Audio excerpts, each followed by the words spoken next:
Olá, queridos, bom dia para vocês. Eu estava ansiosa para vir aqui porque eu sei que nosso estudo de ontem foi um estudo muito pesado, porque mostrou as consequências de tirar a palavra de Deus de uma nação, de uma família, de uma vida. Porque não tem jeito, se não for Deus, não existe como alguém ter bons sentimentos. Compreende o que eu estou lhe dizendo? E o de hoje nós vamos estudar qual é o mais sagrado direito do homem, o capítulo 16 do livro O Grande Conflito. Não sem orar primeiro. Vamos orar?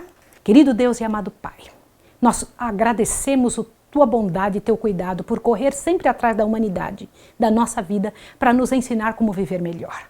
E hoje, Senhor, vamos aprender aquele presente grandioso que o Senhor deu, que é o maior direito do homem que está em nossas mãos. Ajuda-nos a entender isso agora, em nome de Jesus. Amém. O seu programa A Tocha está começando.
Os reformadores ingleses abandonaram a Igreja Católica, mas ainda guardavam muito de suas cerimônias, incorporados aos seus cultos na Igreja Anglicana.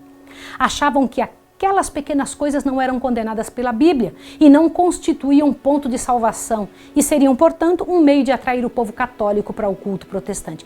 Você já ouviu alguma coisa parecida como essa hoje na atualidade? Que as pessoas dizem assim, esse detalhezinho aí errado não tem problema, isso só vai ajudar a trazer o povo de fora, isso vai ajudar a manter os jovens, isso... Presta atenção. Duas classes existiram então, os conservadores e condescendentes, que concordavam com isso, e os que entendiam que permitir certos costumes dentro da igreja seria como lançar uma ponte entre Roma e a Reforma. Entendeu o que eu estou lhe falando? Olha bem, então existiam aqueles que eram condescendentes e existiam outros que diziam, olha, se nós permitirmos isto, nós estaremos lançando uma ponte para Roma voltar para a nossa vida. Além de entenderem que se permitissem, estariam fazendo o que a igreja cristã tinha feito, ou seja, para agradar a ou B, estariam pondo de parte o que Deus deseja e permitindo aquilo que Deus jamais permitiu. Nunca se pode colocar de parte a autoridade de Deus para estabelecer a autoridade de homens. Roma começou por colocar o que Deus tinha proibido e acabou por proibir o que ele havia explicitamente ordenado. Muitos desejavam voltar à maneira simples da igreja primitiva e não conseguiam cultuar em meio à idolatria da igreja anglicana, porque quando vai se permitindo um detalhezinho, daqui a pouco a igreja está cheia do que não presta.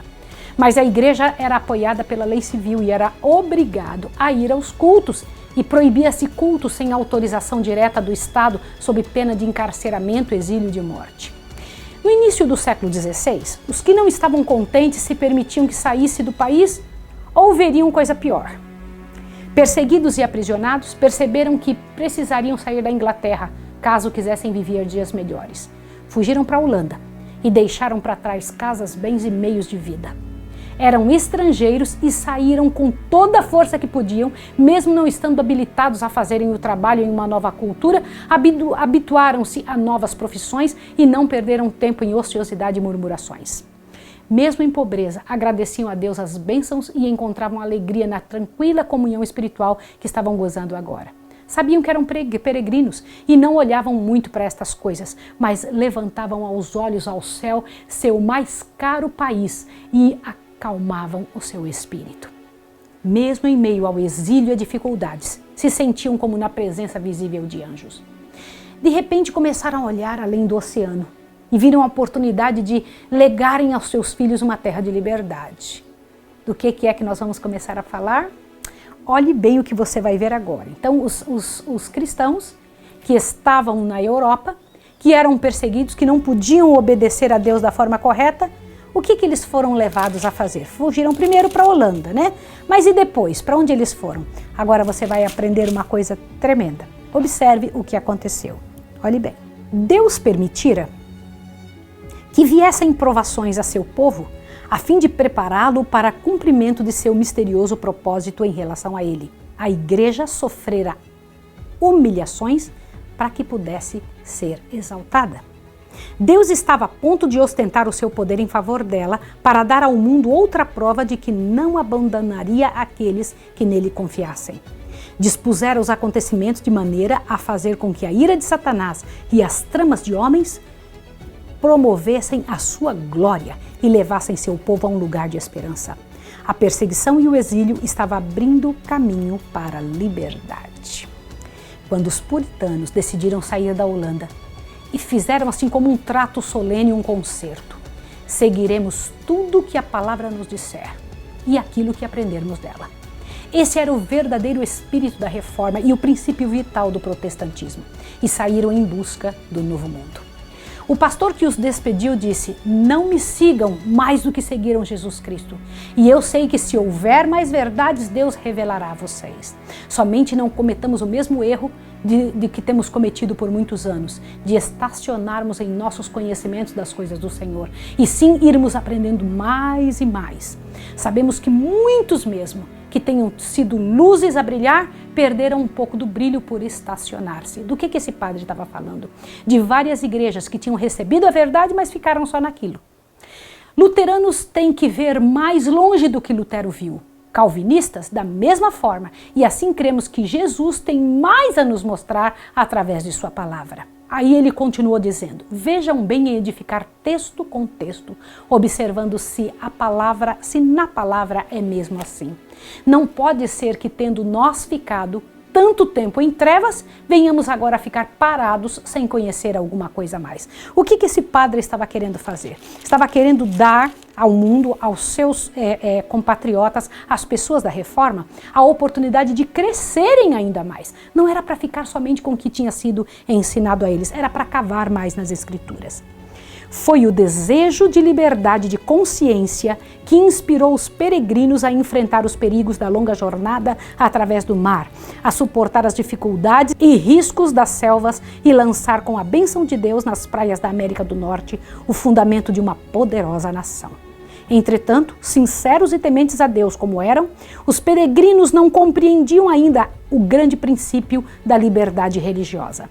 A liberdade por cuja obtenção tanto se haviam sacrificado, não estavam igualmente dispostos a conceder aos outros.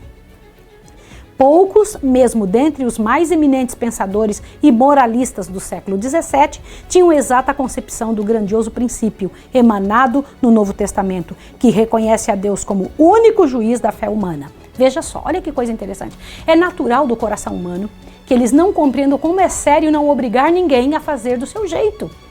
Em matéria de oração e de amor, não se deve obrigar ninguém, não se obriga ninguém a orar e nem a amar. Mas estes homens peregrinos que haviam saído da Europa para ir para um novo continente, passaram o oceano e fundaram os Estados Unidos, eles também não tinham entendido que o maior direito que um ser humano possui é a liberdade de escolher, de dizer com toda clareza o que é que ela quer seguir. Eles não podem ser obrigados como a Igreja Católica obrigava: se não me seguir eu te mato. Não podem ser obrigados como a Revolução Francesa fez: se você não concordar comigo eu te mato. Não é assim que a coisa funciona.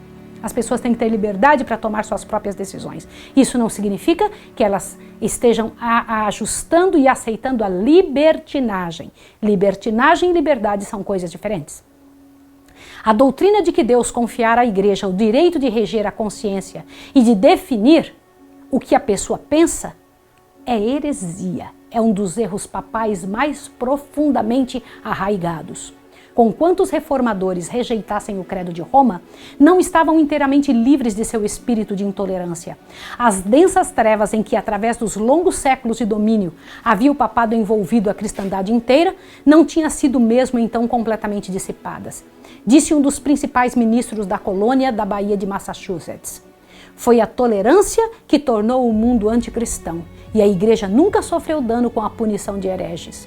Que absurdo! Foi adotado pelos colonos o regulamento de que apenas membros da igreja poderiam ter voz ativa no governo civil. Formou-se uma espécie de estado eclesiástico, exigindo-se de que todo o povo que contribuísse para o sustento do clero, concedendo-se aos magistrados autorização para suprimir a heresia. Assim, o poder secular encontrava-se nas mãos da igreja. Não levou muito tempo para que estas medidas tivessem o resultado inevitável. Qual? A perseguição.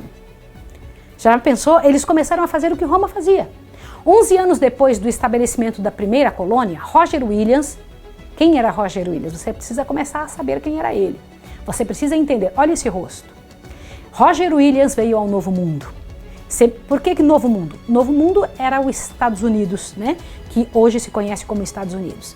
Semelhantemente aos primeiros peregrinos, viera para gozar de liberdade religiosa, mas divergindo deles, viu o que tão poucos em seu tempo já havia visto, que esta liberdade é o direito inalienável de todos, seja qual for o credo professado.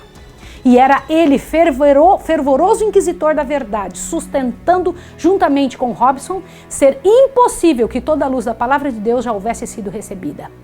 Roger Williams foi a primeira pessoa da cristandade moderna a estabelecer o governo civil sobre a doutrina da liberdade de consciência, de igualdade de opiniões perante a lei.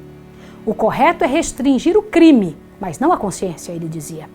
Pode-se prescrever o que se deve fazer de homem para com homem, mas jamais do que um homem deve fazer para com Deus. Isso é o correto. Ninguém mais deveria ser obrigado a ir ao culto ou denunciado ou culpado por não frequentá-lo. Roger Williams era respeitado como ministro de homens e de raros dons. Porém, suas leis eram demasiadamente livres para serem aceitas. Olhe bem, acabou sendo banido e teve que fugir para a floresta, e por 14 semanas se viu sem lar e sem comida, sendo amparado por tribos indígenas ao ponto de chegar a um local que passou a ser chamado de Rhode Island, onde tornou-se refúgio dos oprimidos e cresceu e prosperou até chegar aos princípios básicos da liberdade civil e liberdade religiosa, que se tornaram as pedras angulares da República Americana. Espalhou-se a notícia de uma nação livre além do mar, onde todos teriam liberdade de consciência e estariam longe da opressão de Roma e dos que os imitavam. Massachusetts estendeu os cordiais boas-vindas aos que desceram do Plymouth, aquele grande navio que trazia os heróis que vinham do outro lugar querendo liberdade. E assim milhares se estabeleceram na Nova Inglaterra. Você entendeu por que existe um lugar nos Estados Unidos com o nome de Nova Inglaterra? Eu vou ler mais um pedacinho para você aqui do livro Grande Conflito, para você entender esta parte que estamos finalizando. Olha o que diz aqui. A fim de assegurar o objetivo que procuravam, contentavam-se com ganhar pequena subsistência por uma vida de frugalidade e labuta. Nada pediam do solo senão o razoável produto de seu próprio labor. Nenhuma visão dourada projetava falsa luz sobre seu caminho. Estavam contentes com o progresso vagaroso, mas firme, de sua política social. Suportavam pacientemente as privações do sertão, regando a árvore da liberdade com lágrimas e com o suor do seu rosto, até deitar as profundas raízes na terra. A Escritura Sagrada era tida como fundamento da fé e a fonte da sabedoria e a carta da liberdade de todos os povos. Seus princípios, os princípios da Bíblia, eram diligentemente ensinados no lar, na escola e na igreja, e seus frutos se faziam manifestos na economia, na inteligência, na pureza e na temperança. Poderia alguém morar durante anos nas colônias dos puritanos e não ver um só bêbado, nem ouvir uma imprecação ou encontrar um só mendigo. Fantástico, né? Onde a Bíblia chega, é isso que acontece. Estava demonstrado que os princípios da Bíblia constituem a mais segura salvaguarda da grandeza nacional. As fracas e isoladas colônias desenvolveram-se em confederação de poderosos estados, e o mundo notava com admiração a paz e a prosperidade de uma igreja sem papa e de um estado sem rei. Tremendo, né? Mas como em todos os lugares, houveram alguns por motivos errados, né? Que alguns vieram para lá em motivos errados e em busca de lucros acabaram por trazer suas práticas destrutivas. Sempre é esse mesmo tipo de trabalho, eu vou te explicar como é. Quando Satanás vê que uma coisa está crescendo, que uma religião começa a trazer as verdades do evangelho para dentro dela mesma, o que acontece? Ele traz pessoas não convertidas para o meio dessa religião. Pelas ordens de que somente poderia subir ao cargo público uma pessoa que fosse envolvida com a fé, isso trouxe prejuízo à igreja, pois pessoas mal intencionadas se uniam à nova fé sem ter conhecimento do poder do Espírito de Deus e mesmo sem ter feito uma entrega ao Deus eterno.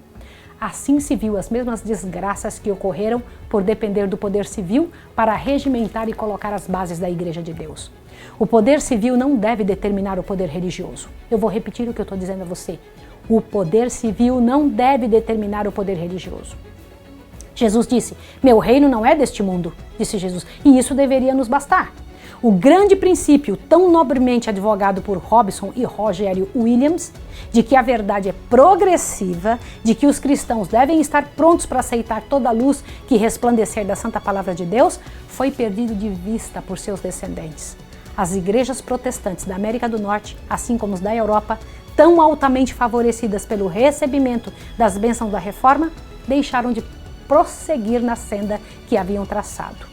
Posto que de tempos em tempos surgissem alguns homens fiéis a fim de proclamar novas verdades e denunciar erros longamente acariciados, a maioria, como os judeus no tempo de Cristo ou os romanistas no tempo de Lutero, contentavam-se em crer como creram seus pais e a viver como eles viveram. O que isso significa? Que a igreja também nos Estados Unidos começou a morrer. Novamente a religião degenerou para um formalismo. Se a Bíblia tivesse permanecido como base, quantos erros teria ela denunciado e evitado? Dessa maneira, o espírito que fora inspirado pela reforma foi gradualmente arrefecendo até haver quase tão grande necessidade de reforma nas igrejas protestantes como na igreja romana no tempo de Lutero. Havia o mesmo mundanismo, a mesma apatia espiritual, idêntica reverência a opiniões de homens e a substituição dos ensinos da palavra de Deus por teorias humanas. As escrituras não puderam mais ser proibidas, estavam tendo grande circulação. Então Satanás, ao ver que não estaria sendo privados dela, fez com que os homens não fossem examinadores da verdade ou tivessem a palavra em pouca conta. Entendeu? Você compreendeu o que foi que Satanás fez? Ele falou, não tenho mais como prender a Bíblia, então o que eu vou fazer? Vou tirar o interesse das pessoas na Bíblia. Assim eles têm Bíblias de montões, mas não vão ler de qualquer maneira. Se uniu entre si pessoas de pensamentos iguais, independentemente do que a palavra disse. E esse povo que não queria firmar-se pela santa palavra foi sendo adorador de si mesmos, fazendo de si uma idolatria maior do que aqueles que viam essa idolatria em Roma. As igrejas se tornaram corruptas. Satanás continua a perverter as doutrinas da Escritura Sagrada. E tradições que deveria fazer a ruína de milhões estava a deitar profundas raízes na igreja reformada. A igreja mantinha e defendia essas tradições em vez de contender pela fé, uma vez que foi dada aos santos. E assim se degradaram os princípios, porque os reformadores tanto haviam realizado e sofrido. O que isso te mostra? Que toda vez que nós não estivermos alertas, toda vez que não estivermos com a palavra de Deus em jejum e oração, a palavra do Senhor será tirada do nosso coração e nossa igreja perecerá. No nosso próximo estudo, nós vamos estudar uma coisa importantíssima. A esperança que produz alegria. Qual é essa? Olhe bem, a reforma tinha acontecido. Agora as igrejas reformadas precisavam de reforma. O que nosso Deus iria fazer? Eu vou orar com você agora. Santo Deus e amado Pai, nos abençoe por tua graça e tua misericórdia. Abençoa-nos grandemente, precisamos de Ti. Realiza a Tua obra em nossa vida, reorganiza nosso coração e não nos deixe cometer os erros que cometeram os nossos irmãos no passado. Em nome de Jesus. Amém. Deus abençoe você e até o próximo programa.